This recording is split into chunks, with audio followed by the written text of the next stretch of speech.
Welcome back. This time we're talking about Sing, the latest film from Illumination Entertainment, the studio that gave us the Despicable Me movies as well as The Secret Life of Pets. And this is a fun, light-hearted romp, and I'd go as far as to say it's even kind of sweet at times. And it's a movie that arrives at just the right time. We have plenty of Oscar bait films filling theaters, and it's nice to have something a lot lighter that you can just go out with the family and enjoy. It's going to entertain the kids, and it should entertain the adults as well, as long as you like music. And if you don't like music, I'm not sure exactly why you would go to a film called Sing. The story is set in a world populated by animals, and one of those is a koala bear named Buster Moon, voiced by Matthew McConaughey, and he owns an old theater that's basically on its last legs. He owes money to everybody, and nothing he produces makes a profit. So as a last-ditch effort, he decides to hold a singing competition and invite everyone in the city to take part. The idea probably wouldn't have worked except for a typo on the flyer mistakenly stating that the prize money is $100,000,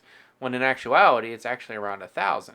But before Buster can fix the mistake, he's got half the town lined up for auditions. And that's where pretty much the rest of the cast comes in, including Reese Witherspoon, Seth MacFarlane, Scarlett Johansson, Taron Egerton, and Tori Kelly, among others. And of course, each one brings his or her own story to the mix. We have a mouse who thinks he's in the Rat Pack, trying to earn a living with his singing, a suburban housewife who's of course overworked, a shy teenager, an angsty rocker teenager, and another kid struggling to figure out a way to tell his dad that he no longer wants to be in his burglary ring anymore. Now, I will often complain about a movie that's utterly predictable. Well, I have to say, Sing is pretty darn predictable, because from the beginning, you pretty much know how it's going to end. Of course, there's always a few details you're not going to guess, but the overall plot pretty much plays out how you would think a movie called Sing would play out. But honestly, I really didn't mind the predictability at this point, because this is pretty much the definition of a feel-good movie. And each character basically has his or her own arc, and they pretty much play out the same.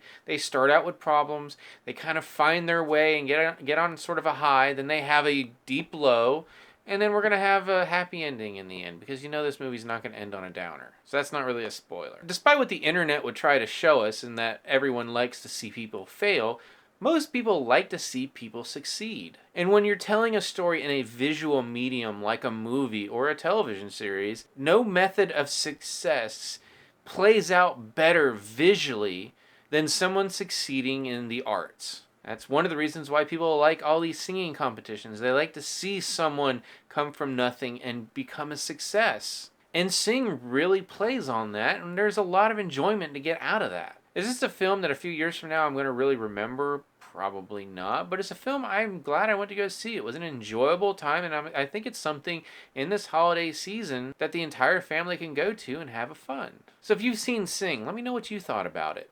As always, you can subscribe to my channel, check out some of my other reviews, and until next time, I'll see you at the movies.